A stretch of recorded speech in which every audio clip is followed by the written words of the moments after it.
퇴근 후 몰빵 도서 출간, ETF 투자지도 많은 관심 부탁드립니다.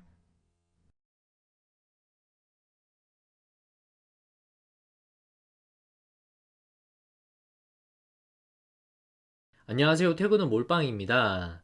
오늘은 지난번에 올려드린 반도체 영상에 이어서 계속해서 반도체 쪽 관련해서 이야기를 해보려고 합니다. 오늘 소개할 쪽은 반도체 소켓과 관련돼서 산업계의 동향을 한번 살펴보고 관련해서 제가 주목하고 있는 기업에 대해서도 한번 이야기를 해보겠습니다.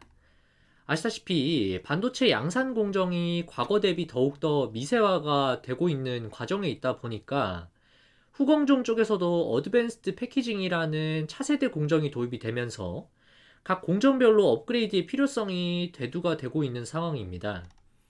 지난 영상에서는 기판 관련해서 제가 스터디 영상을 올려드렸었고, 오늘은 소켓 쪽과 관련해서 이야기를 한번 해보려고 합니다.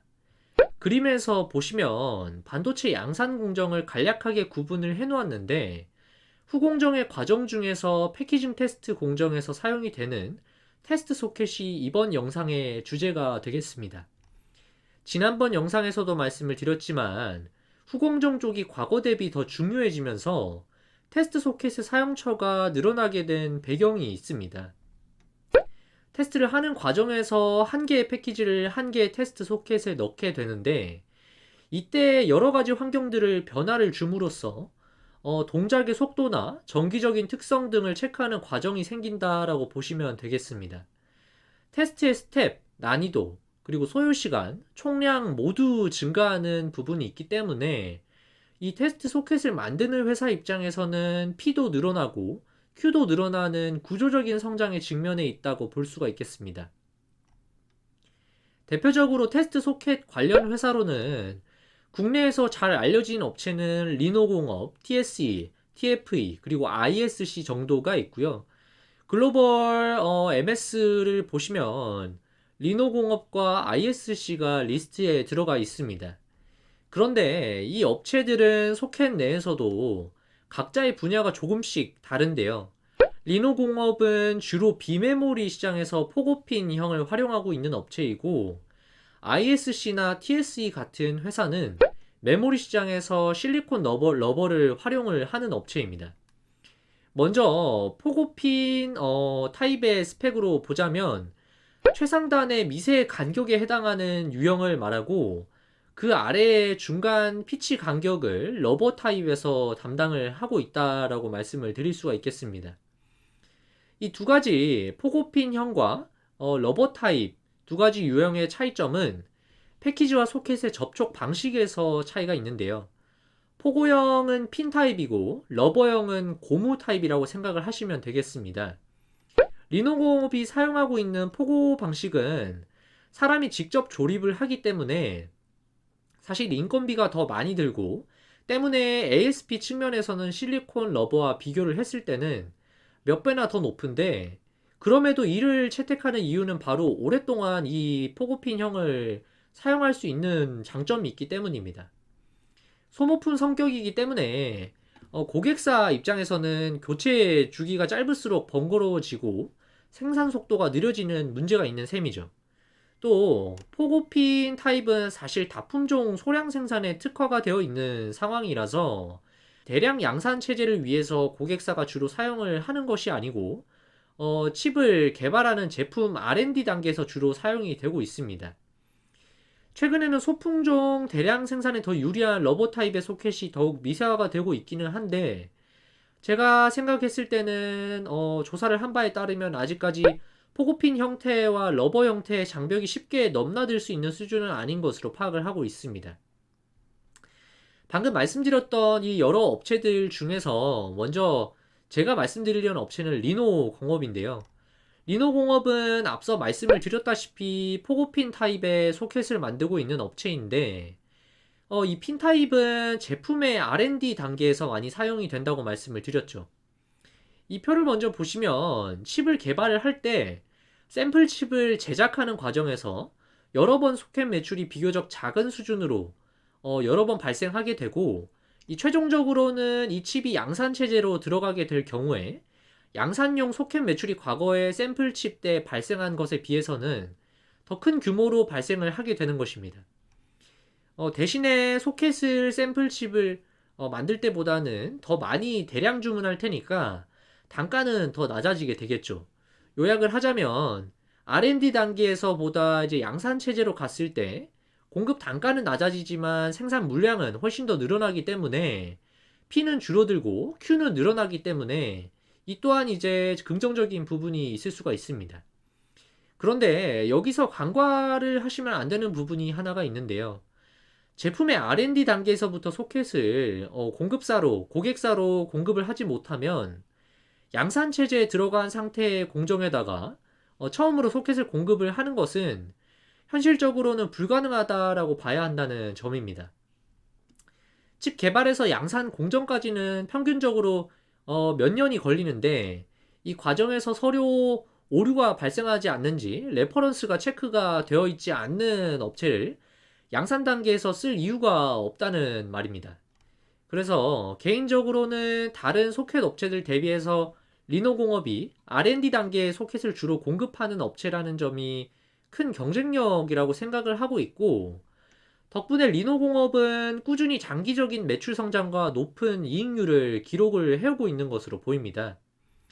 최근에 반도체 메모리 사이클이 둔화가 되는 구간에서 매출이 조금 꺾이기는 했지만 과거 2017년도부터의 추이를 길게 한번 가져와서 보신다면 지속적으로 높은 이익률을 기록을 하고 있고, 최근 들어서는 40% 수준의 OP 마진으로 회복세를 보이고 있는 독보적인 모습입니다.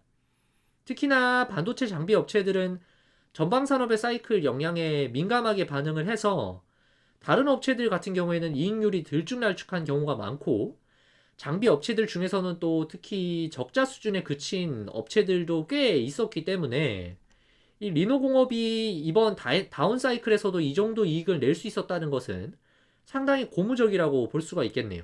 그도 그럴 것이 리노공업의 포고 소켓의 핵심 경쟁력은 아주 미세한 간격, 이 피치를 구현할 수 있다라는 점인데요. 리노공업이 구현 가능한 기술력은 0.01 수준 혹은 그 이하의 수준이라고 하는데, 리노공업의 고객사는 대표적으로 퀄컴, 애플, 그리고 TSMC, 삼성전자, 엔비디아 정도로 알려져 있는 것으로 확인이 되는데, 대부분 글로벌리 현재 시장의 주도권을 쥐고 있는 빅테크 기업입니다. 그런데 이 중에서도 퀄컴이 거의 30% 수준의 매출을 차지하면서 가장 높은 비중의 고객사인 것으로 확인이 되고 있고, 여러 고객사 중에서 애플의 경우에는 비전 프로의 R&D 단계에서부터 리노공업이 소켓을 공급을 하고 있는 것으로 확인이 되는데, 이 부분이 이제 양산 물량이 확대가 될 수 있다면 이 또한 리노공업의 입장에서는 신규 매출 성장 포인트가 되겠죠. 그리고 정확하게는 파악이 어렵지만 리노공업은 거의 스마트폰에 들어가는 핵심 칩인 AP향으로 매출이 대략 60% 내지는 70% 정도 발생하는 것으로 파악을 했는데요.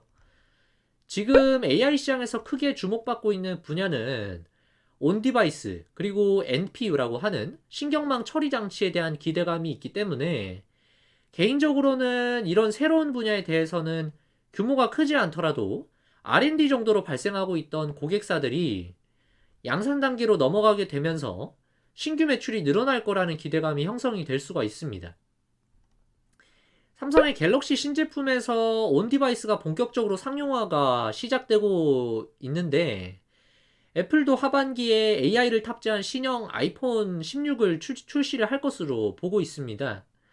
온디바이스라고 하면 쉽게 말해서 핸드폰 안에 AI 기능을 탑재한다라는 의미이고, 이는 전반적으로 스마트폰의 고성능화가 나타날 수 있다라는 것을 의미를 합니다. 당연히 기존에 안 들어가던 AI 기능이 스마트폰에 신규로 탑재가 되려면 그만큼의 추가적인 데이터를 소화할 수 있는 스펙의 칩이 새로 들어가야 할 테고, 그렇게 된다면 소켓도 새로운 분야에서의 매출이 발생할 수 있게 되는 셈이죠. 그래서 저는 다른 소켓 업체들과 대비해서는 특히나 비메모리 쪽에서 독보적인 업체로 리노공업이기 때문에 이번 AI 흐름에서 가장 큰 수혜를 누릴 수 있는 테스트 소켓 업체로 리노공업이라고 생각을 하고 있습니다.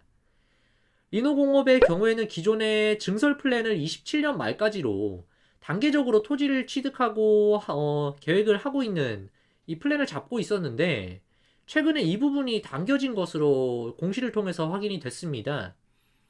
공시를 보시면 2023년 말까지 잔금 50억 원을 완납을 하면서 취득을 이미 완료를 했고 토지 사이즈나 공장 규모를 통해서 대략적으로 예측하기로는 기존의 리노공업이 가지고 있는 캐파 대비해서는 2배 이상까지 캐파를 늘리려는 움직임이 나타나고 있는 것으로 확인이 됐습니다. 현재 리노공업의 캐파가 약 4,500억 수준인 것으로 파악이 되고 있는데 증설이 완료가 되면 9,500억 수준까지도 확대가 될 것으로 보이고 증설 셋업이 끝나는 시점은 2026년을 타겟으로 하고 있는 것 같습니다. 그리고 리노공업은 원래부터 IR을 열심히 하는 회사가 아니라서 기존에는 투자자들의 관심을 크게 못 받았었던 기업인데요. 최근 들어서 산업의 구조적인 변화에 따라서 주목도가 상당히 높아져 있으면서 주가도 그만큼 올라와 있는 상황인 것으로 보입니다. 개인적으로는 결국에는 캐파 확대가 앞으로 크게 늘어날 수요를 맞춰주면서 실적이 늘어나게 된다면 주가는 지금보다 더 높은 구간으로 올라갈 가능성이 충분히 있는 기업이라는 생각이 듭니다. 오늘 제가 준비한 영상은 여기까지입니다. 제 영상이 도움이 되셨다면 구독과 좋아요 부탁드리고 알림 설정까지 해두시면 다음 영상도 놓치지 않고 받아보실 수 있습니다.